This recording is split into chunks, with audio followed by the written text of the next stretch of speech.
Friends, આજે આપણે પાણીપુરી ફ્લેવરના મમરાનો નાસ્તો બનાવીશું. મમરાનો એક ને એક પ્રકારનો નાસ્તો ખાઈને જો કંટાળી ગયા હો તો આ રીત ટ્રાય કરવા જેવી છે. વળી પાણીપુરી બાળકો અને મોટા બધાને ગમતી હોય છે, તો એ જ ફ્લેવરમાં મમરાનો નાસ્તો મળી જાય તો બાળકોને તો મજા જ પડી જશે. ચેનલ પર નવા હો અને મારી ચેનલ ફૂડ વિથ ફાલ્ગુનીને જો તમે હજી સુધી સબસ્ક્રાઇબ ન કરી હોય તો પ્લીઝ જલ્દીથી સબસ્ક્રાઇબ કરી દેજો. મમરાનો આ ચેવડો બનાવવા માટે સૌથી પહેલા એક કઢાઈમાં લઈશું મમરા. મમરાને ઉપયોગમાં લેતા પહેલા હંમેશા ચાળી લેવાના, જેથી એમાંથી જે કંઈ ભૂકો જેવું હોય એ નીકળી જાય. ત્યાર પછી મમરાને શેકવાના છે અને મમરાને કોરા જ શેકવાના છે. તેલમાં મમરાનો વઘાર નથી કરવાનો. નવું પેકેટ ખોલ્યું હોય અને મમરા ક્રિસ્પી હોય છતાં પણ એને શેકી લેવાના, જેથી એમાં થોડો ઘણો કંઈ જે ભેજ હોય એ નીકળી જાય. તો મમરા હવે સરસ શેકાઈ ગયા છે. હાથથી દબાવીએ તો સરસ ભૂકો પણ થઈ જાય છે. તો હવે ગેસ બંધ કરી દઈશું અને મમરાને એ જ વાસણમાં રાખી ઠંડા થવા દઈશું. અને ગેસ ઉપર એક બીજું પેન મૂકી એમાં તળવા માટે તેલ લઈ લઈશું. એમાં શું તળવાનું છે એ આપણે આગળ જોઈએ.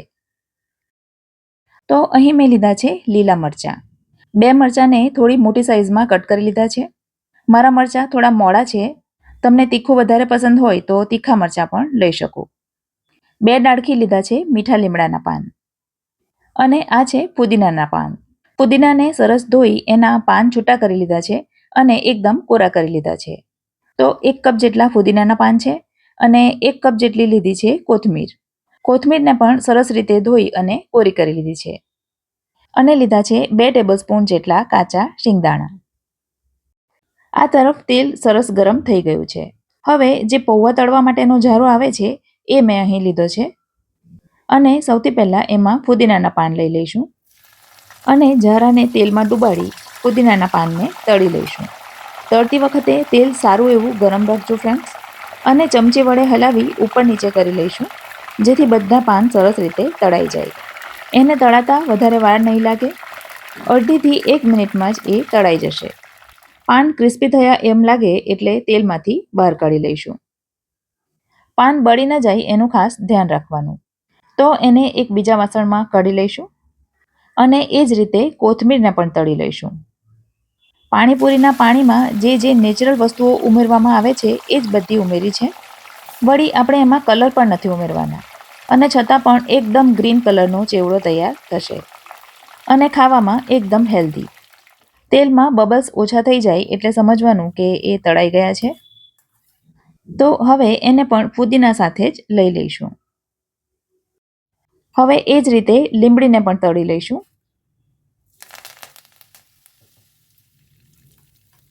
અને એ પણ ક્રિસ્પી થાય એટલે એને પણ પુદીના સાથે લઈ લઈશું. અને એ જ રીતે મરચાંને પણ તળી લઈશું. અહીં ફ્રેન્ડ્સ એક વસ્તુ યાદ રાખવાની કે બધી વસ્તુ તમારે અલગ અલગ જ તળવાની છે. જો તમે બધી વસ્તુ એકસાથે લઈને તળવા જશો તો કોઈક વસ્તુ બળી જશે અને કોઈક વસ્તુ કાચી રહી જશે. મરચાં ક્રિસ્પી થાય એટલે એને પણ એ જ વાસણમાં લઈ લઈશું.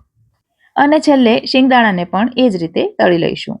શિંગદાણાને ધીમે તાપે તળવાના, જેથી એકદમ ઉમેરતા એ ઉપરથી બળી ન જાય.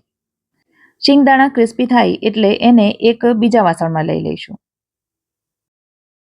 હવે જે ફુદીનો, કોથમીર, કઢી લીમડી અને મરચાં તળ્યા છે એને ઠંડા થવા દઈશું.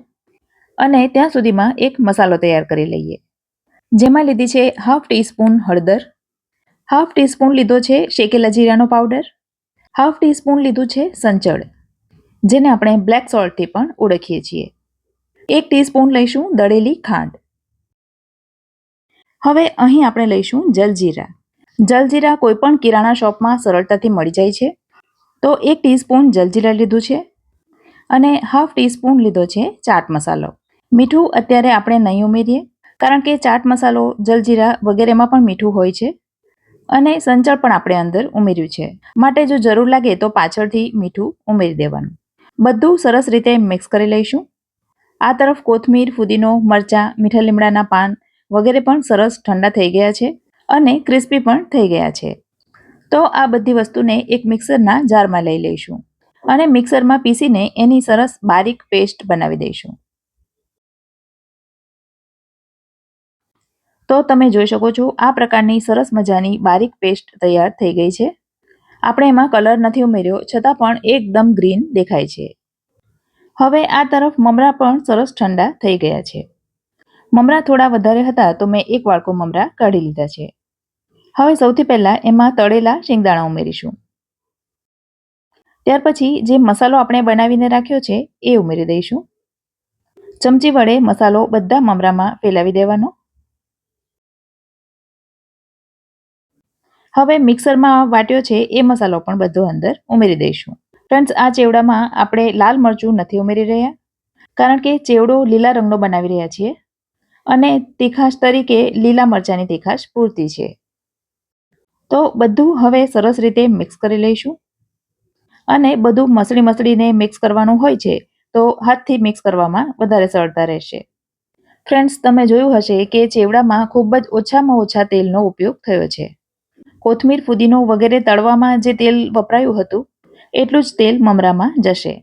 અને બધું મિક્સ થયા પછી હવે તમે જોઈ શકો છો કે પાણીપુરીનું જે ગ્રીન પાણી હોય છે એ જ કલરના મમરા તૈયાર થયા છે. હવે બધું બરાબર મિક્સ થઈ ગયા પછી મમરાને એકવાર ચાખી લેવાના અને જરૂર લાગે તો મીઠું ઉમેરી દેવાનું. પણ મમરા હજી ખાવા માટે તૈયાર નથી. તો મમરાને હવે ફરી પાછા ગેસ ઉપર લઈ ધીમા તાપે 2-3 મિનિટ માટે શેકી લઈશું, જેથી મસાલામાં જે કોઈ ભેજ રહી ગયો હોય એ પણ નીકળી જાય.